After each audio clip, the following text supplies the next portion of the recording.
Нееднократно, ние, както заявихме нееднократно, чуваме гласа на гражданите, които протестират срещу управлението.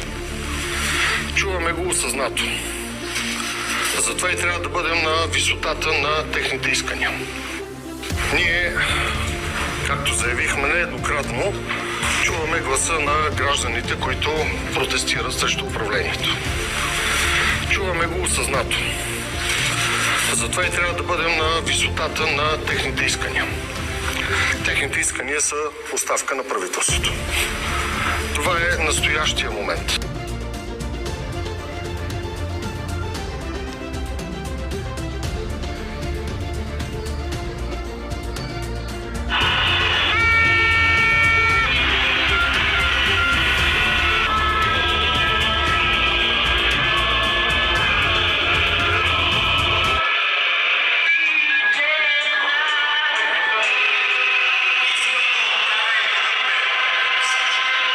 Ние, както заявих,